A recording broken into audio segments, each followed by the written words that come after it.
Now we're going to discuss what statistics can teach us about risk and your own methodology. In my book, Peak Performance Trading and Investing, and also in the video course with the same name, I'm looking at some of the lessons that peak performers everywhere can teach us as traders and investors. One of the most obvious is that peak performers everywhere use all of the tools that could be relevant to their own field, and they import them and they use them as much as possible. For traders and investors, one of the fields and one of the tools that can be most helpful for us is statistics.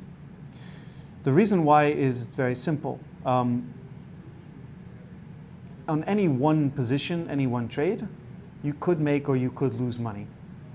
That is because there's an element of randomness or luck in the markets. You can never directly predict what's going to happen.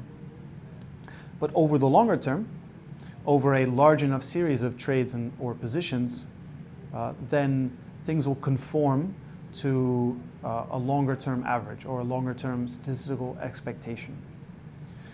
So what we want to do is two things. The first is we want to figure out how we can measure or how we can think about statistically our longer term advantage or our longer term edge. And the next thing is we want to think about how much risk we're taking. And those are obviously both key questions that we need to concern ourselves with. So when we talk about measuring our edge or understanding our edge, we use the language of statistical expectation. Essentially, this means the percentage of your trades that are winners multiplied by how much you make per winner, and then you take the percentage of your trades that are losers and you multiply by how much you lose per loser. And then this gives you an average or the expectation for any one single trade. The first thing is that this number should be greater than 0. If your expectation is negative, or if you've noticed that over 100 positions you've put on you've lost money, then you have a big enough sample size to conclude that you need to do something differently. In that statistical expectation formula, there are really two things you can do. One is you can boost your win rate, and then the flip side of that, decrease your loss rate. Or two is you can boost how much you make per winner or decrease how much you lose per loser. So right off the bat, we can tell if things are going to work long term or not, or if they have been working. And then the second thing is we know what we need to change. In the book and in the video course, I talk a lot about statistics because what we want to know is that for any one position that we're putting on, we can expect that over a large enough number of trades that we will make money and that our bets are statistically sound. That's why we use the language of statistical expectation. And then it also tells us how we can change, what we can change in our own practices in order to get better and thus boost the expectation.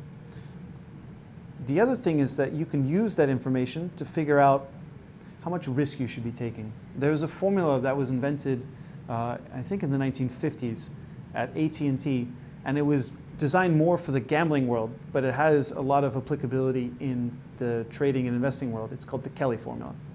And this measures how much risk you should take as a function, basically, of the probability of success and also of the payout or of the win versus the loss that you can expect if it actually happens. So what we find is that if you understand the statistics that go into you understand the numbers that go into figuring out your statistical edge, then you can also calculate what your odds are and then what your edge is. Altogether, that means that you can figure out how much risk you should be taking on an individual position. And I go into a lot of detail on this in the video course. Now, that helps you in a couple of ways. The first is that if you're taking too much risk, the formula will tell you you're taking too much risk and you can dial it down.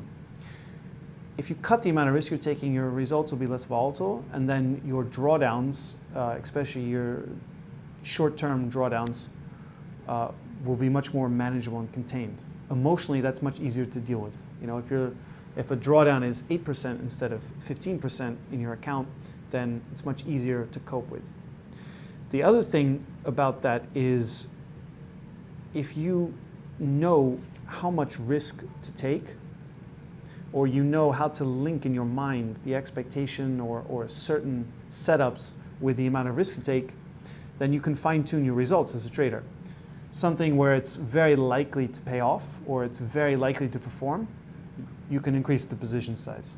Something where it's less likely to perform but it could do very well, you would recognize that that's riskier and you would decrease the position size.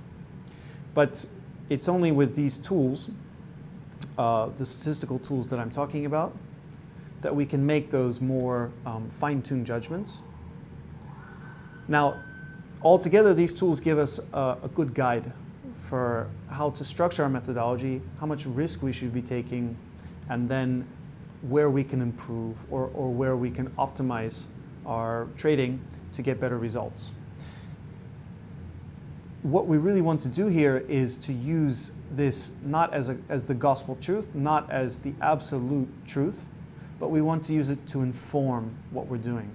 So if we understand the statistics behind all of this, then we can say this is what it should be, or what the numbers are saying, and then we can overlay on top of that a judgment. So for instance, with the Kelly formula, the formula will produce a number for the amount of risk you should take, but maybe you don't feel comfortable with that much volatility and you dial it down.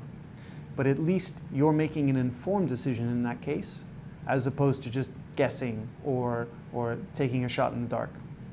And like peak performers anywhere, when you're making a more informed decision, backed up by research, backed up by sound reasoning, then you're making a much better decision and the results are likely to be better. Thus, I would encourage you to explore more the statistical tools that I'm talking about, how they can apply to your trading, and how you can get better as a result. Thank you.